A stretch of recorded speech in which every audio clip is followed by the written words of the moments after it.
어제에 이어서 본문의 증거, 헬라어로 마르티스, 영어 성경이 테스티머니, 위트니스로 번역하는 단어를 중심으로 말씀을 드리겠습니다.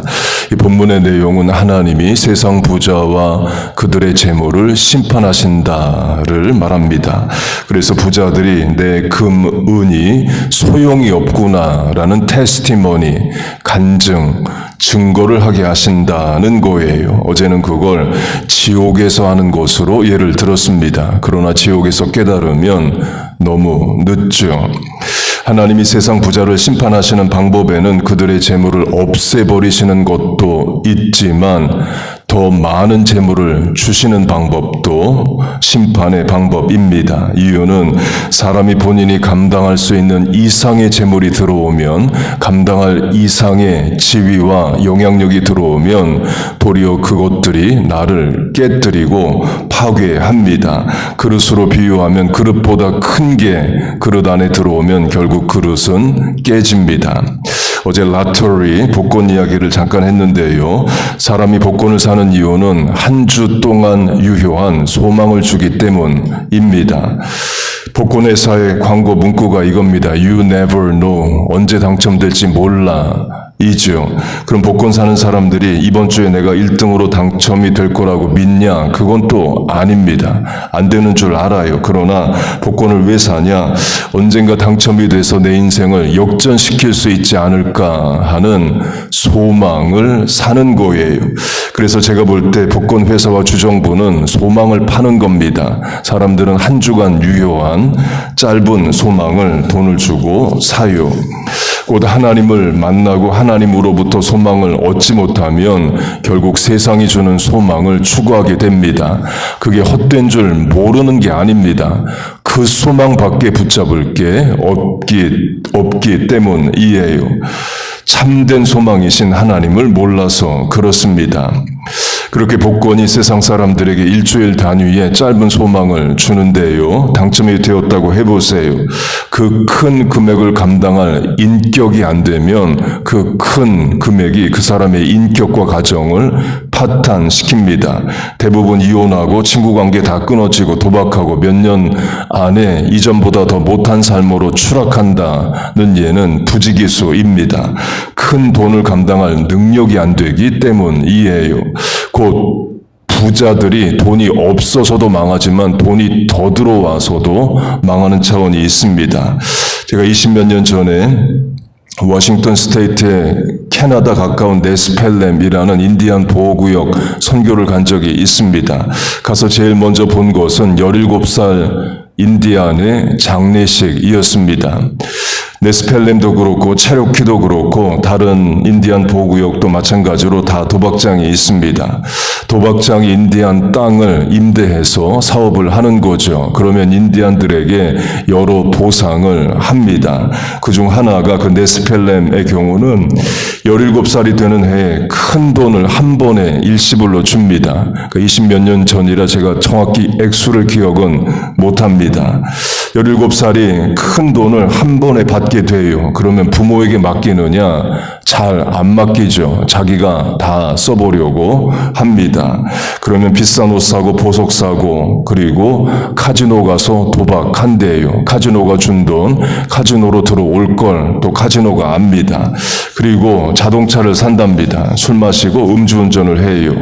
그렇게 자동차 사고 술 마시고 음주운전 하다가 죽은 17살짜리 장례식이 제가 인디안 보호구역에 가서 처음 본 장면이었습니다.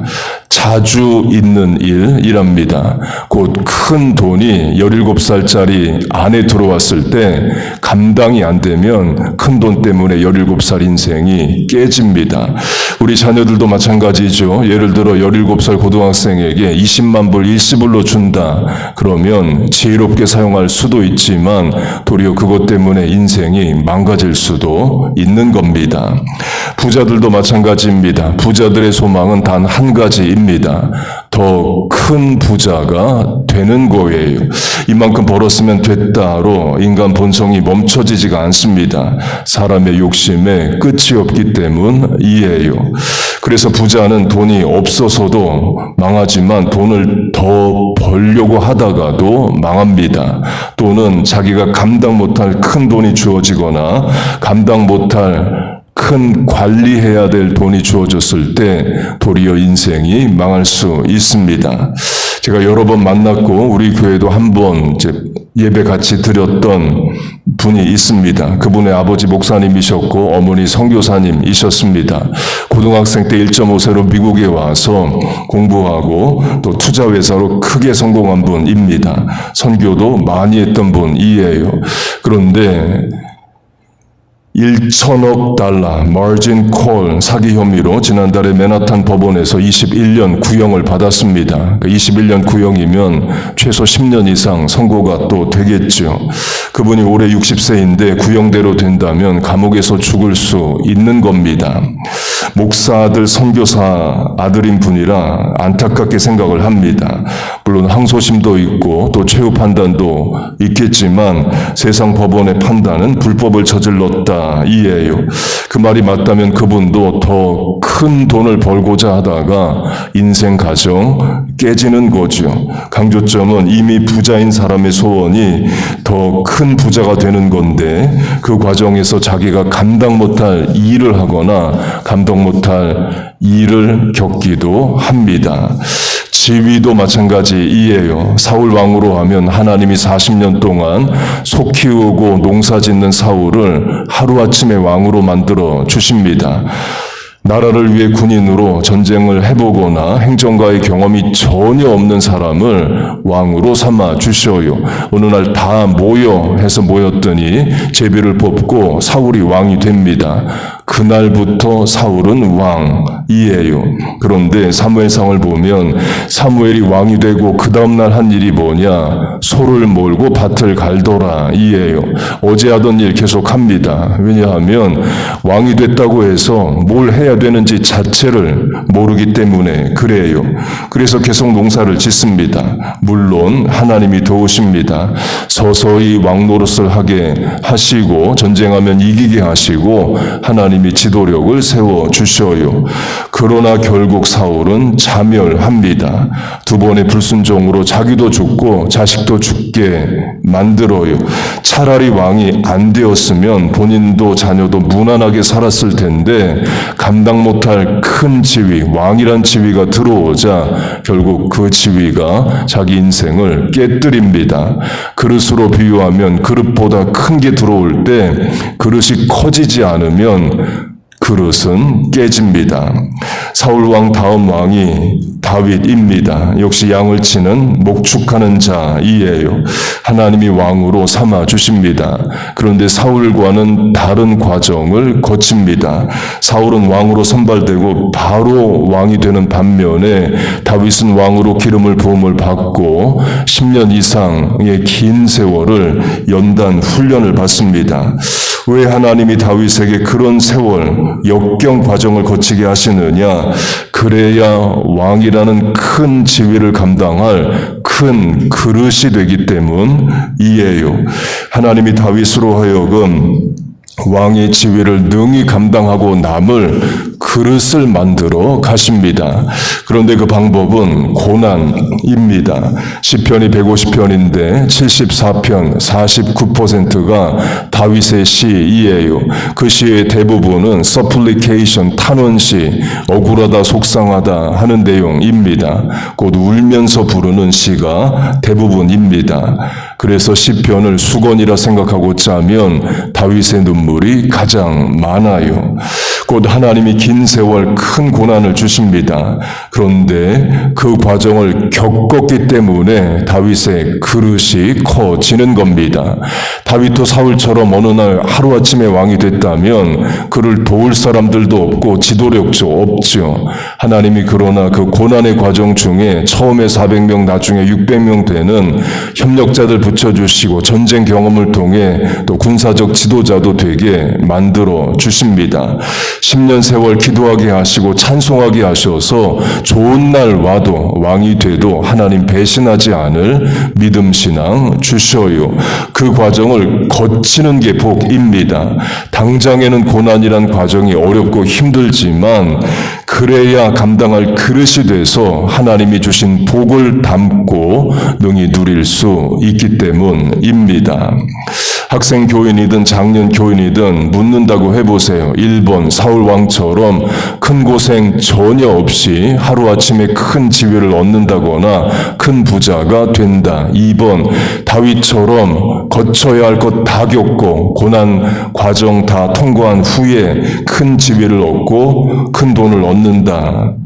1번 선호합니다. 고난 고생 안 하길 바라죠. 특별히 자녀들이 그렇길 바랍니다. 부모는 고생했어도 자녀는 나처럼 고생 안 하고 젊은 날부터 평탄하고 평안하게 부유하게 살기를 바라죠. 그러나 감당할 그릇이 안 되면 끝이 안 좋을 수 있습니다. 그래서 조선시대로 하면 소년급제, 어린 나이에 출세하는 것을 그렇게 부러워하지 않아요. 차라리 대기만성이 낫다는 말도 합니다. 그래서 하나님이 끝까지 보존하고자 하시는 인생은 합당한 연단 훈련을 반드시 시키십니다. 그래야 하나님이 주신 것들을 끝까지 보존하고 본인에게도 유익하고 하나님께도 영광이 되기 때문이에요. 사람의 본성은 좋기만 하면 게을러집니다. 성공하기만 하면 교만해지고 나태해져요. 그래서 하나님이 내 인생에 자녀 인생에 합당하게 과정들을 겪게 하십니다. 사랑하셔서 그런 거예요. 보존하고자 하시기 때문입니다. 물론 나는 자녀는 이렇게 말할 수 있습니다. 나는 고난 없이도 내 믿음 잘 지키고 어릴 때 출세하고 큰 돈 벌어도 지혜롭게 잘 사용할 수 있다. 내가 나를 모릅니다. 또 그렇게 되면 옆에서 충동하는 세력들 붙고 분별력 없이 범죄할 수 있어요. 그래서 우리는 17살이든 57세든 그 나이에 17살이든 27살이든 비교적 젊은 나이인데 성숙하다, 그 나이 또래보다 성숙하다 그러면 반드시 경험한 고난, 하나님 체험 등이 있습니다. 미국 대통령으로 하면 역대 대통령의 절반 정도가 어릴 때 부모가 죽은 대통령이래요. 링컨, 클린턴, 오바마가 그랬죠. 또 바이든, 트럼프는 부모는 아니지만 어릴 때 형제가 죽는 경험을 합니다.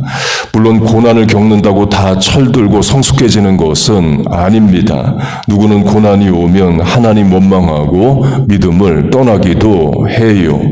그래서 하나님이 도우셔야 됩니다. 고난을 주시되 고난을 감당할 능력을 주시고 고난 중에 하나님도 의지하게 하시는 믿음 마음도 같이 주셔야 됩니다. 고난 가운데 하나님 원망하기보다 더 의지해서 그릇 커지고 성장하게 만들어 주셔야 돼요. 재물이든 지위든 기회든 감당할 능력도 같이 주셔야 됩니다. 그저께 한 설교로 하면 하나님이 복을 주시면 부유함을 주시되 근심을 같이 주지 않으신다 말합니다. 부유한데 근심도 그만큼 커진다면 잠언은 뼈가 마른다고 말해요. 차라리 필부로 평범하게 살아도 근심 없이 사는 것이 나은 거죠. 부모로 자녀를 키우든 직장에서 사업에서 일을 하든 교회를 섬기든 감당할 능력을 주시길 축복합니다. 그래야 복이 되고 끝까지 내 믿음 지켜집니다.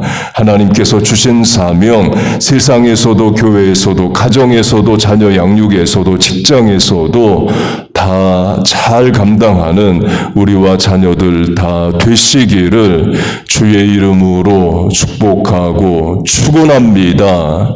아멘. 기도하겠습니다. 하나님 아버지, 우리에게 귀하고 좋은 것 많이 주셨습니다. 하나님 잘 감당할 인격, 신앙, 믿음 또한 주심을 감사합니다. 더 큰 인생의 기회, 더 나은 삶의 조건들 부유함, 지위들을 주실 때에 합당한 인격도 신앙의 그릇도 같이 만들어 주옵소서. 그래서 우리와 자녀들 보존되게 하시고 믿음 지키게 하시고 끝까지 하나님께 영광되는 삶을 살게 하여 주옵소서. 하나님이 새벽에도 주신 사명 감당을 위한 능력을 구하러 나왔습니다. 부모로, 직장인으로, 사업으로, 교회 봉사로서의 이미 주어진 사명 잘 감당할 능력을 주옵소서. 질병으로 삶의 문제와 고민으로 또한 나왔습니다. 하나님 앞에 아뢰오니 은혜를 내려 주옵소서. 소망하고 계획하는 일들 주 안에서 형통케 하여 주옵소서. 예수님의 이름으로 기도하옵나이다. 아멘.